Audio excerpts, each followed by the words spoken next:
네, 현재 시각 8시 34분 지나갑니다. 소장님, 요즘 시장 분위기가 종잡을 수가 없는 것 같아요. 예. 어제 뭐 저희 오프닝에서도 얘기를 해봤습니다만 뭐 호가 상황 다르고 종가 다르고 네. 어제도 마찬가지였잖아요. 그렇죠. 예.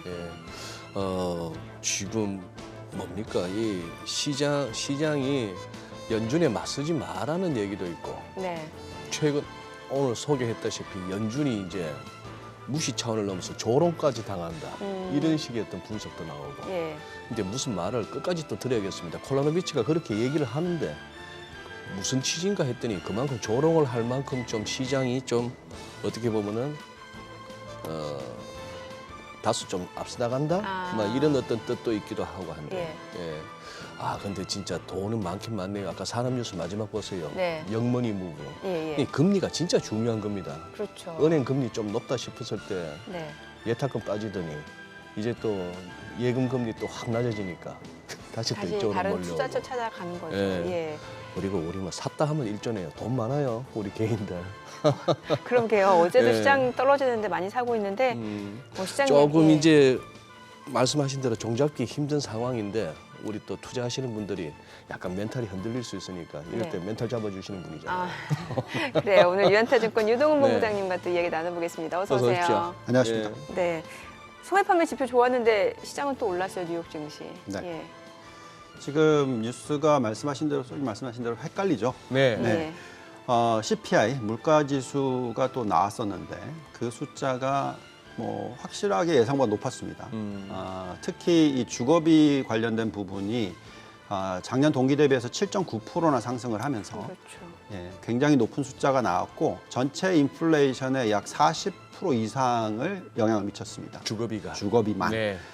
그러니까 이제 이 주거비가 떨어지는데 시간이 걸릴 수도 있고 또 굉장히 그 잘 안 움직이는 숫자다라고 얘기하잖아요. 스티키하다라고 예. 얘기하잖아요. 그래서 이 인플레이션이 생각보다 빠르게 떨어지지 못할 거 아니냐라는 걱정이 만들어졌고 거기에 따라서 금리를 계속해서 추가적으로 올리고 또 떨어뜨리는 타이밍은 굉장히 멀어지고 있지 않나 뭐 이런 이제 의구심이 생기면서 조정이 있을 법도 했었어요. 예.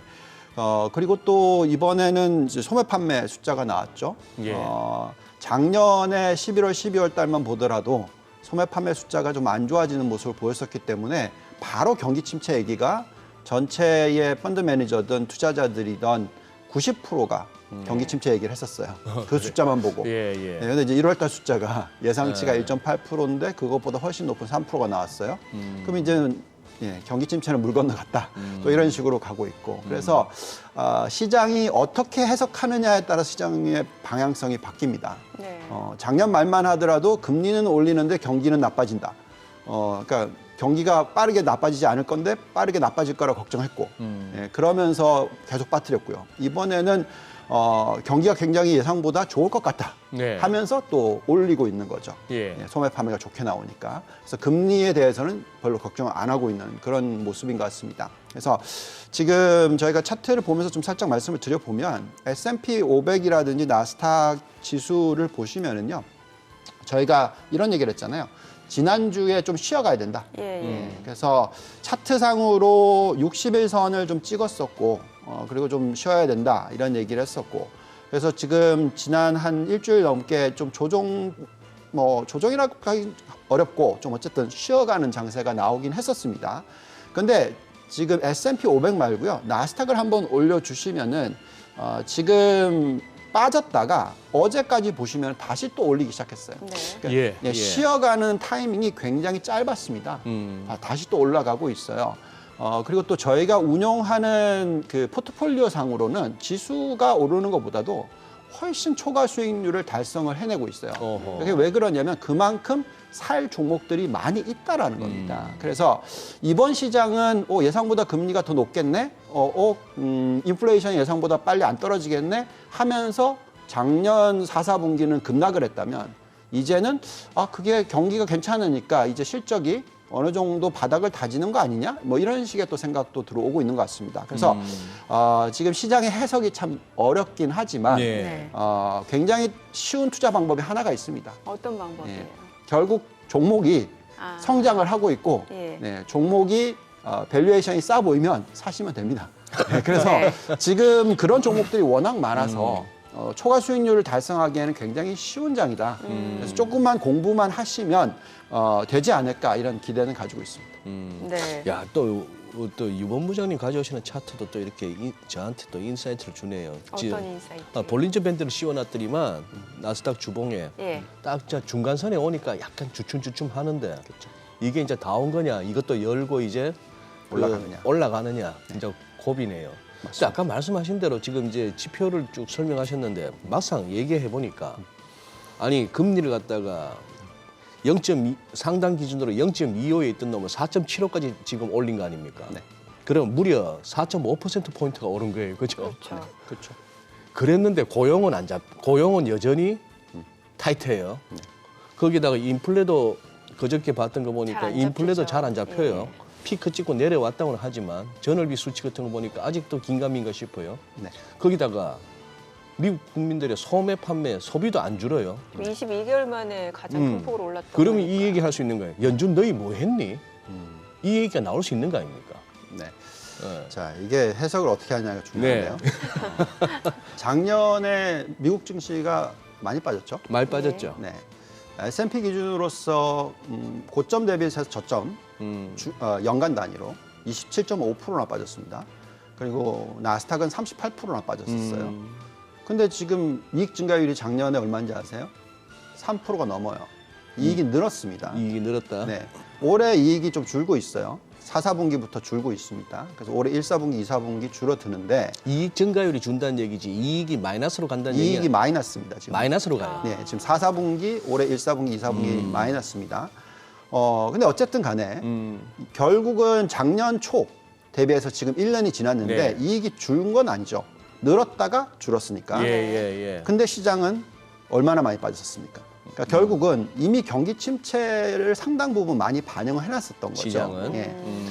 그리고 이제부터 중요한 것은 결국 금리와 실적이 어떻게 변하느냐 이 네. 부분입니다. 네. 근데 지금 금리에 있어서는 우리가 다 알고 있는 5%까지는 올린다. 그죠? 5%에서 5.25, 뭐 더 많이 올리면 5.5까지도 네. 올린다. 그리고 인플레이션이 안 잡힌다고 얘기는 하지만 기본적으로 그 금리보다는 훨씬 낮아질 거라고 연말에 생각이 듭니다. 주거비도 지금 9개월째 주택 가격이 빠지고 있어서 네. 이게 이제 시간이 지나면서 올해 상반기부터는 빠르게 꺾이게 될 겁니다. 주거비도. 그렇게 되면은 연말에 가면은 아마도 인플레이션 숫자 앞자리가 3자를 보게 될 거예요. 네. 자, 그렇다면 금리가 5% 이상의 유지가 되고 그 인플레이션은 3%대 중후반, 뭐 맞으면 3%대 초반까지 예. 떨어진다면 괴리가 벌어진 거죠. 예. 그래서 미 연준이 더 이상 금리를 높게 유지시킬 필요가 없는 환경으로 갈 수도 있습니다. 그리고 또 지난주에 말씀드렸던 게 임금 상승률을 보시면 네. 물론 고용은 좋지만 고용자 수는 높지만 임금 상승률은 3%대로 떨어졌단 말이에요. 네네. 상승세가 좀 둔화됐다. 그래서 그런 네. 부분들을 다 감안하면 지금 같은 타이밍에서는 너무 경기 침체에 대한 두려움 때문에 시장을 많이 빠뜨려 놨기 때문에 경기 침체만 일어나지 않아도 추가로 상승할 수 있는 어떤 힘은 있다라는 거죠. 네. 근데 중요한 것은 아까 그 차트 보시면서 말씀하셨잖아요. 볼린저 중단을 뚫고 상단까지 갈 수 있으려면 그건 진짜 경기가 좋아야죠. 아주 좋거나 이익이 다시 상승을 하는 모습을 보여줘야 되는 거죠. 예. 네, 그래서 지금은 딱 헷갈리는 타이밍. 네. 그래서 헷갈리는. 그러다 보니까 그러면 우리가 헷갈리는데 빠지진 않을 것 같고 또 오르기도 힘들 것 같으면 오를 만한 종목만 골라서 집중 투자하자 아하. 이렇게 되는 겁니다. 그래서 우리나라로 보면 그게 전기차 아니겠습니까? 그러니까 예. 성장성이 있는 그런 섹터 네, 주목을 해야 그런 된다. 모습이 지금 계속 전 세계적으로 다 나오고 있습니다. 예. 근데 유본 부장님 나오셨으니까 그 연장선상에서 네. 지금 요즘 이제 하드 랜딩, 소프트 랜딩 하다가 이제 노 랜딩 그러잖아요. 네. 요거 조금 이렇게 저는 아직 확연하게 안 잡혀가지고 이걸 유본 부장께서는 노 랜딩을 어떻게 설명하시는지 그리고 또 그 노 랜딩 시나리오가 가능하다고 보시는지. 네, 저는 작년 내내 그 말씀 드렸죠.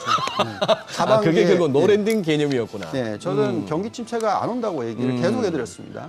그럴 만한 숫자들이 아니다. 네. 네. 물론 정말로 센티먼트가 갑자기 아주 안 좋아져서, 그러니까 내가 굉장히 체력이 좋아요, 네. 건강한데 예. 갑자기 나 엄청나게 아플 것 같아. 음. 그냥 두려워해서 그냥 아무것도 안 하는 어허. 그렇게 되면 경기 침체로 가는 거죠. 그렇지만 사실은 훨씬 더 활동을 할 수 있는 힘이 있는 거죠. 근데 그게 센티먼트 지수였어요. 예. 그렇기 때문에 많은 사람들이 경기 침체로 간다라고 얘기를 했지만 사실 사람들이 코로나19 때문에 여행을 가고 싶은 욕구도 많았고 소비를 하고 싶은 욕구도 상당히 많거든요. 음식점 가고 싶은 욕구도 많거든요. 그런 수 있는 체력을 갖고 있었던 거죠. 그렇기 때문에 이게 위드 코로나 시대로 완전히 넘어가면서 경기 침체가 안 오는 겁니다.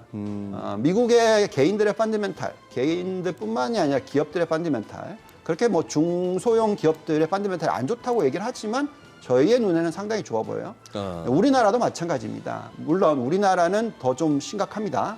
가계부채 비율이 훨씬 더 높고 가계의 어떤 펀더멘탈이 약하긴 한데 금리의 고점 수준을 정해주고 떨어뜨리니까 또 이게 감당 가능해지는 거예요. 그래서 소비를 하고 싶고 소비를 하고 여행을 다니고 이런 모습이 나오는 겁니다. 그래서 얼마나 이 펀더멘탈이 앞으로 1년이 지나고 2년이 지나면서 깨지느냐에 따라서 경기 침체가 오느냐 안 오느냐의 결정인데 제가 생각할 때는 지금 체력은 최소한 1년 정도는 소비를 일으킬 거다.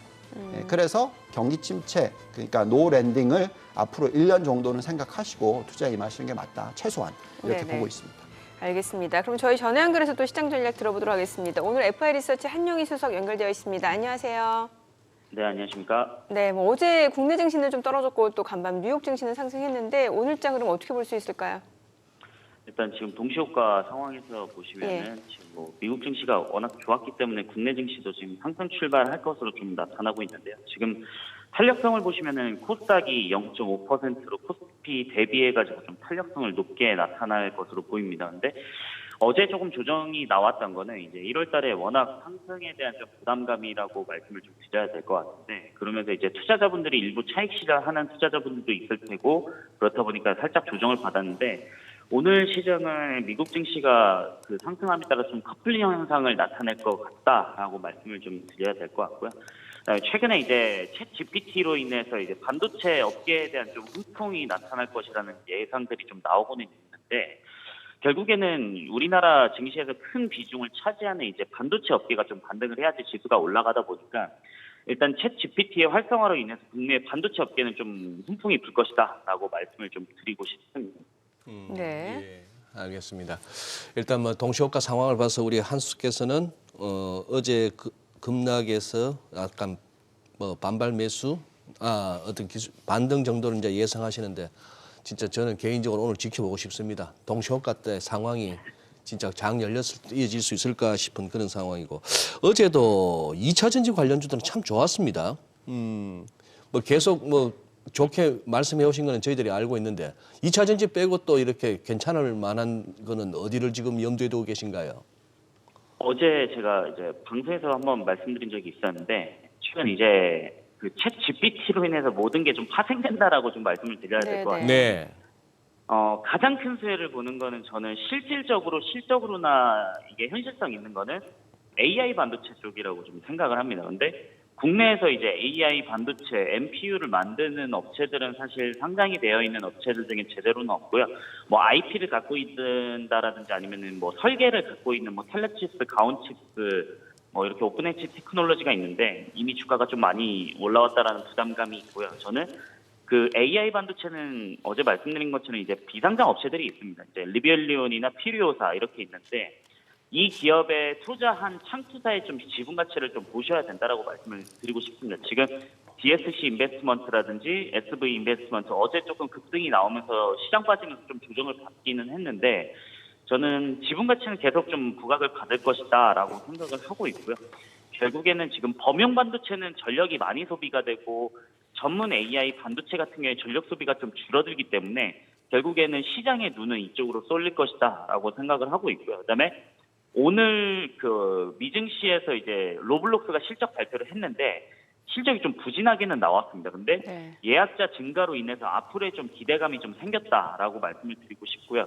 그러면서 로블록스는 대표적인 메타버스 관련주이다 보니까 국내에서 이제 메타버스 관련주들도 한 번은 체크하시면 좋겠다라고 말씀을 좀 드리고 싶습니다. 네.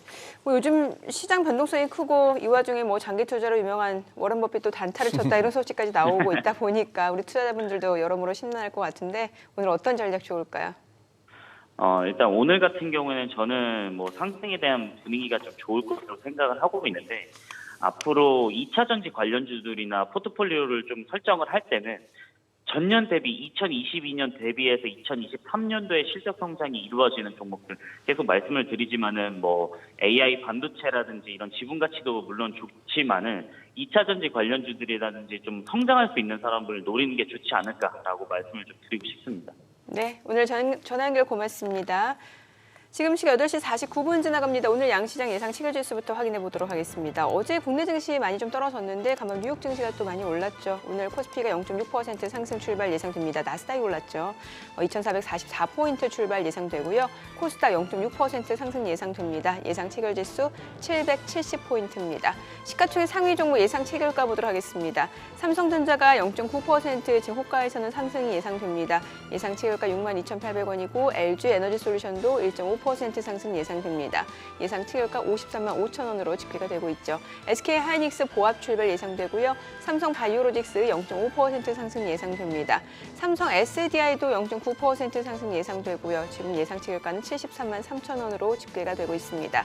LG화학이 1% 상승 예상되죠. 예상 체결가 지금 현재 68만 1천 원으로 기록되고 있고요. 삼성전자 우선주 약보합권 예상되고 있습니다. 현대차 강보합권 예상되고요. 네이버가 1.6% 상승 예상됩니다. 예상 체결가 21만 8,500원이고요. 기아 0.5% 상승 예상되고 있습니다. 이 가운데 오늘 삼성물산 지금 나온 소식으로는 자사주를 5년 내에 전량 소각한다라는 소식이 전해지고 있고 일단 호가 흐름은 굉장히 좋습니다. 2.8% 상승 예상되고요. 11만 4,500원으로 기록이 되고 있습니다. 코스닥 시가총액 상위 종목 예상 체결가도 보도록 하겠습니다. 최근에 2차 전지 소재 쪽으로 계속해서 매수세가 유입되면서 에코프로비엠이 연일 강세를 나타내고 있는데 오늘도 지금 호가 흐름 좋습니다. 4% 강세가 예상이 되고요. 지금 예상 체결가 14만 6,800원으로 기록이 되고 있습니다. 다만 또 공매도 과열 종목으로 지정됐다라는 점도 참고를 해두셔야 될 것 같고요. 뿐만 아니라 에코프로, LNF 모두 3%에서 2% 강세가 예상됩니다. 이 가운데 셀트리 헬스케어가 보합 예상되고요. 카카오게임즈 0.4% 상승 예상됩니다. 예상 체결가 45,400원으로 기록이 되고 있고요. 펄어비스 1.7% 상승 예상됩니다. SM 주가 시가총액 순위 많이 올라왔네요. 지금 1.3% 호가에서 상승 예상되고요. 예상 체결가 12만 4,300원 기록되고 있습니다. CJ그룹 측에서는 아직까지는 지금 확인된 사실이 없다라고 부인하는 상황이긴 합니다만 경영권 분쟁 이슈가 계속 주가를 좀 끌어올리고 있는 모습이고요. HLB는 약보합 예상됩니다. 오스템 임플란트 강보합권 예상되고요. 리노공업 1.6% 상승 예상되고 있습니다. 개장까지 이제 7분여가량 남았습니다. 시장 얘기 좀 나눠보도록 하죠. 일단 오늘 호가 흐름은 지금 나쁘지는 않은데 아까 소장님께서 글쎄 시장 흐름 더 지켜봐야 될 것 같다는 말씀 주신 거 보면 조금 보수적으로 보시나 봐요. 근데 이 부분에서 정민회관은 어떻게 판단하시는지 궁금해요. 어떤? 워렌 버핏 얘기 말입니다. TSMC 작년에 사가지고 네. 워렌 버핏이 샀다더라 하니까 TSMC 올랐고 네. 12월에 잠시 밀렸는데 이제 알고 보니 그 포트폴리오 이제 변동사항 공개된 거 보니 네. TSMC도 팔아서, 팔고 네. 테슬라 샀더라. 네네네. 야 역시 잘한다 했는데 네. 자, TSMC 주목했을 때 한쪽은 그래요. 이렇게까지 해바뀌면서 AI 챗 GPT가 네. 이렇게 확 뜨면서 반도체가 다시 각광을 받을 줄 몰랐다. 네. 결국 워렌 버핏도 단타에 그쳤다. 네. 지금은 좀 후회할 것 같다 하는 얘기. 네. 심지어 이제 거의 워렌 버핏이 급이 다른데 하면서 네. 아마 중국 대만 사이에 혹시나 대만이 또 침공을 당하든지 전쟁 날까 봐 미리 알고 저러는 거 아니야까지 꿈보다 해몽인데. 예. 저한테 지금 의견을 물어보시는 거예요? 어느 쪽일 것 같아요? 저는 전자 쪽. 전자 쪽? 예. 왜냐면 조금 그래도 연세가 있으시니 아하. 예. 본인 챗 GPT 산업 자체가 워낙 몰랐을 것 같다. 네. 그냥 단타 치다가. 혹시 의견 물어봐도 될까요? 네. 저는 워런 버핏님을 가장 존경하는 투자자이기 때문에 그분의 투자 스타일이나 생각을 많이 이해하려고 노력하거든요. 네네. 네. TSMC를 산 것 자체가 저는 좀 이상했거든요. 처음에? 네. 그냥 원래 한 십몇 년 전만 하더라도 IT는 투자 안 하신다고 얘기했었잖아요. 네네네. 그리고 IT에 산 종목 딱 하나입니다, 애플. 예. 근데 그게 비중이 가장 커요. 네네. 그래요? 그렇지만 애플은 어떻게 보면은 소비 기업으로 변했죠. 가치주로 많이 변했죠. 예, 그래서 혁신을 계속 이어가면서 어떤 배당을 굉장히 많이 하는 그러니까 자사주 매입 소각을 하면서 실질 배당 수익률이 높은 기업이죠. 네. 그래서 그쪽에 대해 투자를 하는 거고요. TSMC를 봤었을 때는 아무래도 이제 미국 기업이 아니고 예, 또 말씀하신 대로 중국과 연결이 돼 있는 부분도 있고 여러 가지 부분에 있어서 좀 투자하기가 좀 꺼림직할 수도 있겠죠. 예, 그래서 전 TSMC를 어떻게 보면은 좀 성장주 중에서도 파운드리 쪽이 지금 굉장히 중요하기 때문에 예. 계속해서 저희는 들고 가야 된다고 생각하는 종목이거든요. 예. 예, 그래서 그냥 투자의 패턴이 틀리신 케이스입니다. 예. 뭐 지금 포트폴리오 보시면은 은행주, 뭐 고유 에너지주, 주식 비중 다 더하시면은 거의 뭐 한 30-40%는 될 것 같거든요. 네. 애플의 규모 정도까지도 될 것 같습니다. 그래서 너무 이렇게 어렵게 해석하지 마시고요. 네. 그건 가치주 투자하시는 분이십니다. 예, 예. 네. 네. 아니 근데 TSMC에 적용되는 논리는 우리 삼성전자에도 적용될 수 있지 않나요? 네, 적용이 되죠. 근데 이제 그 비중이 좀 덜 적용이 되겠죠. 뭐 아무래도 시장 점유율 1등이 TSMC고 그렇죠. 파운드리 쪽, 네. 그리고 2등이 삼성전자이죠. 그리고 네. 엔비디아 그 공급 소식까지 전해지고 있다 보니까 사실 네. TSMC가 훨씬 비중이 높잖아요. 그렇죠. 예. 자, 그래서 지금 저희가 이제 챗 GPT 또는 AI 관련해서 얘기를 하고 있는데요. 결국 이 챗 GPT든 AI든 이런 모든 부분들이 뭐와 연결이 돼 있냐면 자동화와 연결이 돼 있습니다. 네. 자동화 또는 계속해서 생산성을 높여줄 수 있는 것을 얘기를 하고 있는 거죠. 그렇기 때문에 이것은 인플레이션을 낮춰주는 효과를 장기적으로는 가지고 온다라고 생각하고 있고요. 그래서 이건 장기 테마입니다. 예. 장기 테마라기보다도 메가 트렌드라고 얘기를 하죠. 네네. 그래서 저희는 계속해서 파운드리, 비메모리 쪽, 반도체 관련해서는 계속해서 투자를 늘려가시는 전략이 맞다라고 예. 생각을 하고 있고요. 여기에 이제 우리나라는 조금 다른 경쟁력 있는 국가 대비해서는 특히 미국 네. 좀 부족하죠. 왜냐하면 파운드리만 시장 점유율 20% 정도 되니까 결국 다 메모리 쪽이잖아요. 예. 네, 그렇죠. 그래서 그 메모리는 아무래도 경기 사이클을 따라가는 게 예. 더 많습니다. 네, 그래서 조금 사이클적으로는 좀 지연이 되면서 올해 하반기에 돌아설 수 있지 않나 이런 생각을 하고 있고요. 그래서 전체적으로는 어쨌든 지금은 반도체 업종에 있어서 관심 가지셔야 되는 게 맞다 생각하고 예. 있습니다. 네. 국내 증시 흐름은 어떻게 보세요? 전반적으로 최근에 보면 그래도 코스닥 쪽이 좀 더 탄력적으로 올라가는 모습이고 사실 코스피는 뭐 기관이 팔거나 외군이 팔면 또 떨어지니까. 예. 자, 우선 제가 한국에 대해서 얘기를 해드릴 때 네. 매크로의 영향을 좀 많이 받는 국가일 수밖에 없어요. 우리나라가? 네, 우리나라가.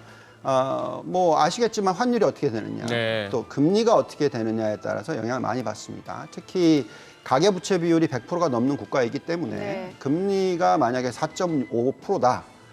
근데 이게 3.5%로 떨어졌다. 그러면은 코스피 기준으로서 상승 여력이 뭐 추가로 더해지는 게 440포인트가 들어가요. 그러니까 저점을 2100으로 잡으시면 네. 금리가 1% 떨어졌으니까 더하기 440포인트 하면 2540이 나온 거죠. 그러니까 그만큼 올라갈 수 있는 힘이 생겼었던 거죠. 예. 근데 이제 지금 이제 2500까지 올라가니까 좀 이제 좀 쉬어가야 되는 그런 타임이고요. 또 여기에 미국에서 나오고 있는 인플레이션 숫자가 금리 더 올릴 것 같은데 그럼 우리는 금리가 여기서 더 떨어지기는 어렵지 않나? 다시 올라가는 게 아니야? 하면 또 민감한 거죠. 네. 그래서 변동성이 일어나고 있다라고 생각하시면 좋겠는데 예. 근데 또 여기서 우리나라가 경기 민감하기도 하거든요. 네네. 근데 경기가 그렇게 두려워했던 또 특히 뭐 PC라든지 핸셋 같은 경우에 성장률이 지금 마이너스가 굉장히 많이 나왔죠.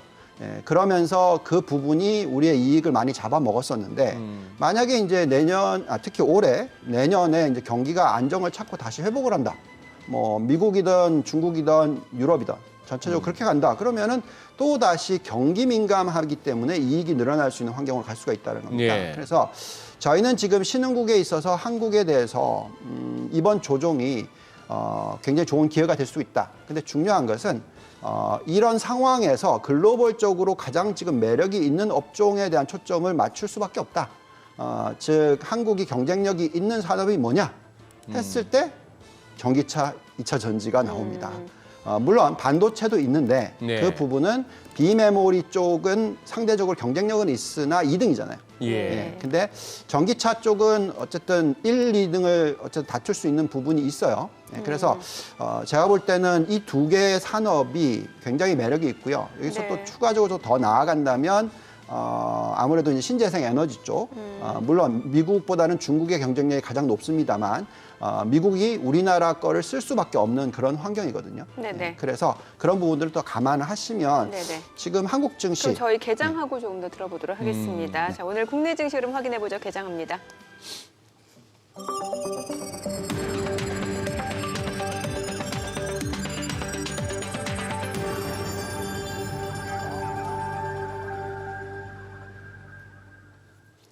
네, 2월 16일 목요일 국내 증시 개장했습니다. 어제장에서는 이제 기관 쪽에서 물량이 대거 나오면서 양시장이 좀 하락으로 마무리가 됐고요. 간밤 뉴욕 증시 상승 마감했습니다. 소매 판매 지표가 나왔습니다. 굉장히 좋았어요. 그러니까 소비 호조가 이어지고 있다는 거고 22개월 만에 가장 큰 폭으로 올랐습니다. 경기는 생각보다 괜찮다는 측면에서 연준 입장에서는 계속해서 긴축을 장기화할 수 있는 근거가 생겼습니다. 그럼에도 불구하고 시장에서는 오히려 경기, 그러니까 경착륙에 대한 우려를 덜면서 상승으로 마무리가 됐고 오늘 국내 증시 흐름 또 그 영향이 좀 예상이 됐던 부분이죠. 지수 확인해 보겠습니다.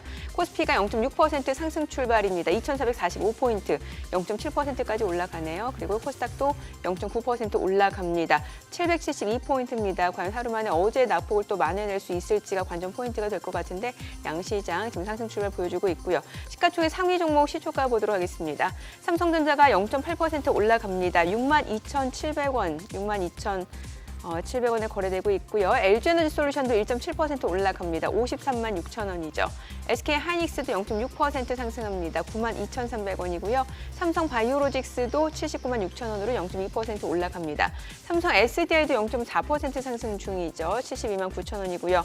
LG화학도 0.7% 상승합니다. 67만 9천 원. 삼성전자 우선주도 0.5% 올라가고요. 현대차도 0.4% 상승합니다. 17만 3,400원이고요. 네이버 1.3% 상승합니다. 21만 9,500원. 1.86% 올라가네요. 기아도 1% 상승으로 73,400원에 거래되고 있습니다. 자, 그리고 나온 소식 중에 삼성물산 이제 3조 규모의 자사주를 5년에 걸쳐서 전량 분할 소각한다라는 소식이 전해지고 있고요. 주가 지금 5% 강세입니다. 삼성물산 11만 7,400원에 거래가 되고 있습니다. 그리고 코스닥 시가총액 상위 종목 시초가도 좀 보도록 하겠습니다. 에코프로비엠 오늘 1.4% 올라갑니다. 14만 2,700원이고요. 에코프로도 2.5% 강세입니다. 21만 9천 원. 이 가운데 LNF도 1.6% 상승. 셀트리온 헬스케어는 0.8% 올라가네요. 5만 6,800원. 카카오게임즈도 1.5% 올라가고요. 펄어비스도 1.3% 상승하고요. SM 1.8% 올라갑니다. 12만 4,900원. HLB도 1.2% 올라가고요. 오스템 임플란트 강보학권이고요. 리노공업이 1.6% 상승으로 17만 4,400원에 거래되고 있습니다. 지금 시가총액 10위권 내에서 전 종목이 상승을 보여주고 있는 상황이고 SM 같은 경우 최근에 경영권 분쟁 이슈로 주가 많이 올랐는데 오늘 좀 오르는 와중에 또 윗꼬리 달고 내려오는 모습, 음봉을 좀 보여주고 있는 상황이고요. 지금 시각 9시 2분 지나가고 있습니다. 수급 상황 체크를 해보도록 하겠습니다. 오늘 유가증권 시장에서는 개인과 기관이 삽니다. 개인 투자자가 154억 원 순매수고요. 기관이 26억 원 매수. 외국인 187억 원 매도 우위를 나타내고 있습니다. 업종별 수급 보도록 하겠습니다. 업종별로 봤을 때 오늘 외국인은 전기전자, 운수장비에서 매수 보여주고 있고요. 기관이 지금 유통 섹터에서 순매수를 보여주고 있는데 지금 보시다시피 기관이 매수하고 있는 유통 섹터 오늘장에서 강세를 보여주고 있는 상황입니다. 뒤이어서 서비스업, 운수장비, 의료정밀 섹터가 상승을 보여주고 있는 상황이고요. 유통 섹터 내에서 또 어떤 종목들이 강세를 보여주고 있는지 구성 종목을 좀 보도록 하겠습니다.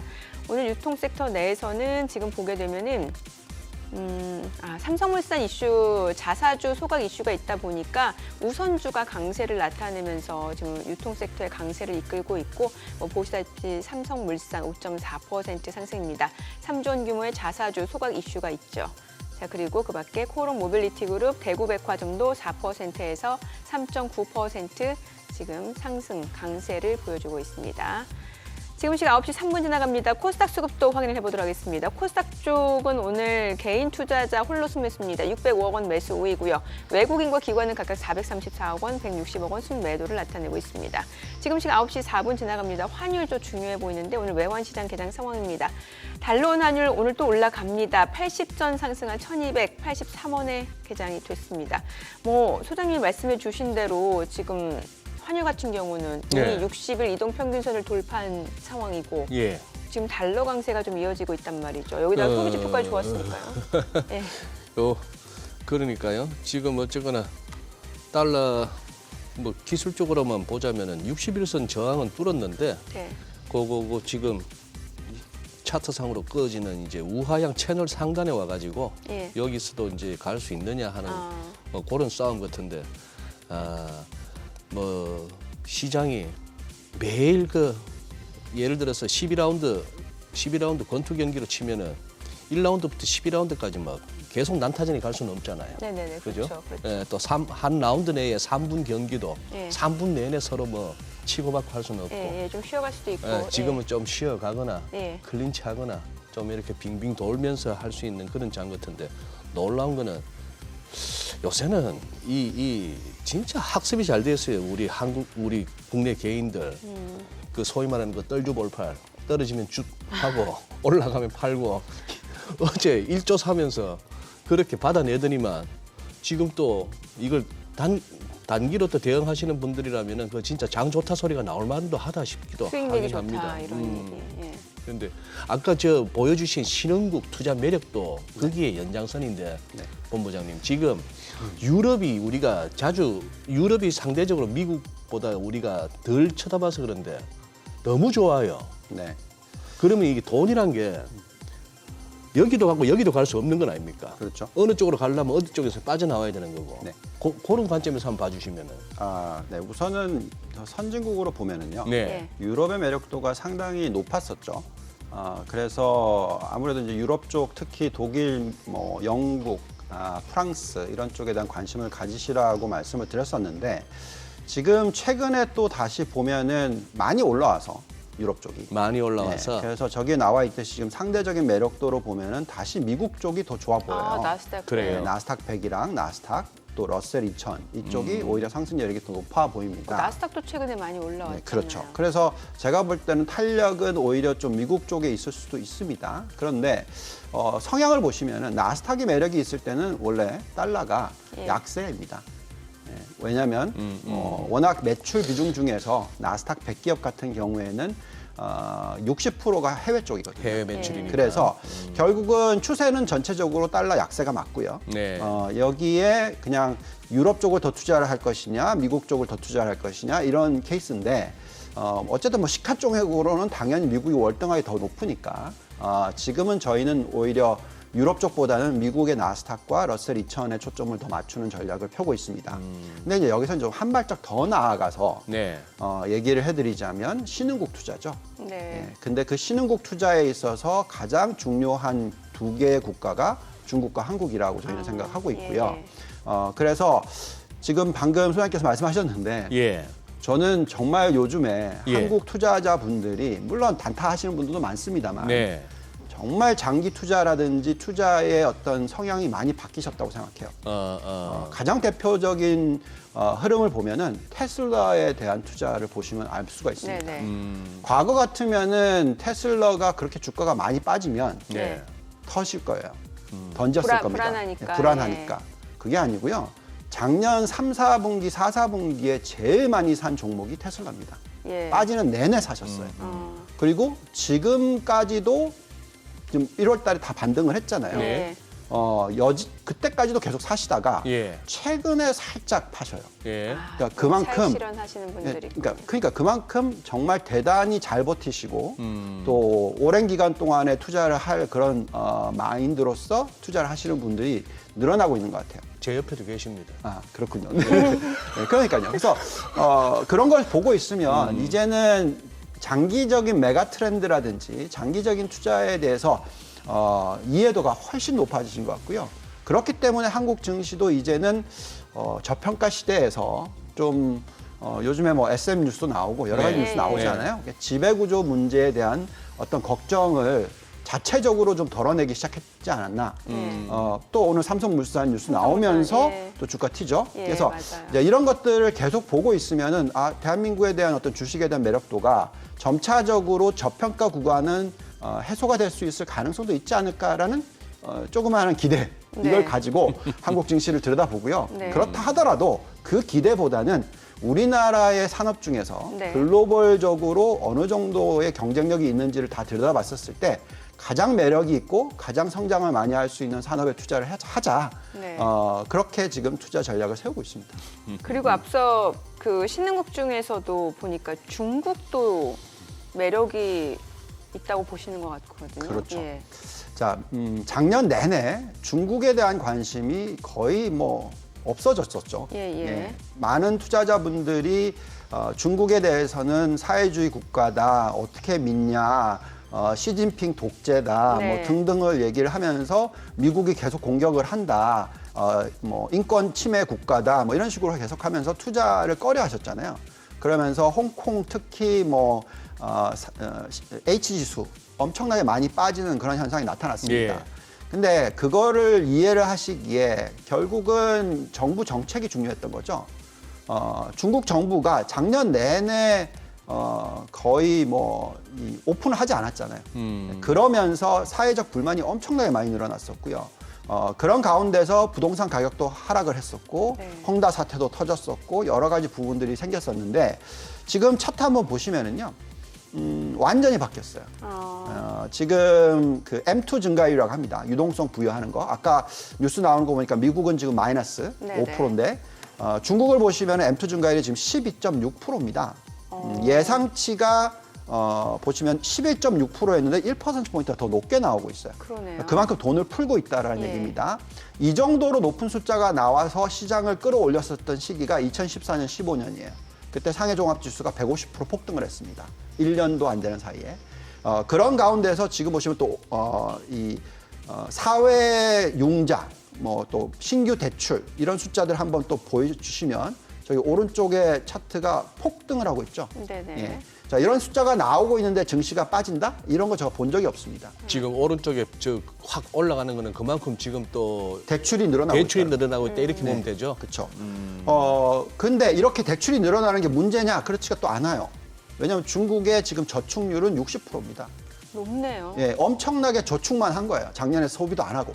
그러면서 경제 성장이 뚝 떨어져 있었단 말이죠. 네. 그러니까 리오프닝을 안 했기 때문에. 예. 근데 드디어 12월부터 리오프닝을 했고 여기에 대출도 늘어나고 있고 유동성 공급도 좋고 그럼 경제가 살아나야죠. 그죠?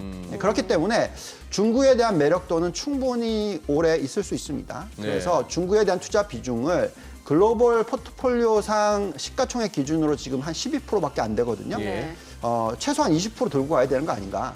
좀 더 늘려야 된다고요? 그 정도는 들고 가야 된다. GDP 규모로 보더라도 글로벌 전체 GDP의 20% 정도 차지하니까. 물론 사회주의 국가고 시진핑 독재고 이런 여러 가지 뉴스들이 있습니다.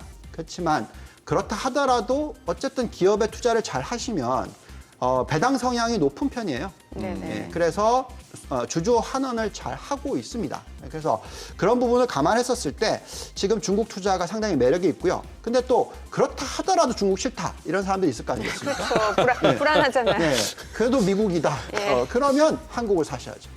아. 왜냐하면 아무래도 한국은 미국과의 어떤 연관관계가 훨씬 더 크죠. 예. 특히 이 전기차 부품, 신재생에너지, 반도체 다 지금 글로벌적으로 중국과 경쟁을 하는 산업에 있어서 네. 그만큼 또 한국은 미국과 연관성이 높다 보니까 예.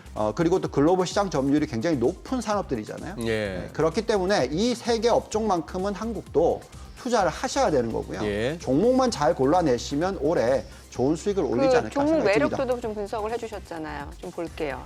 그래요. 예. 자, 그러면 한국 종목으로 볼게요. 네. 한국 종목은 저희가 계속 올려드렸던 부분이 있는데 이게 작년 4, 4분기부터 계속 올려드렸었습니다. 예. 저희가 이제 기아차, 그때만 해도 기아차, 현대차가 상당히 매력이 있다라고 계속 말씀을 오늘 드렸었고요. 기아차가 매수 금액으로 봤을 때 외국인이 가장 많이 사는 종목이네요. 그래서 그만큼 이 전기차 쪽에 있어서는 글로벌 경쟁력이 테슬라 다음으로 있다라고 저희는 생각하고 있어요. 예.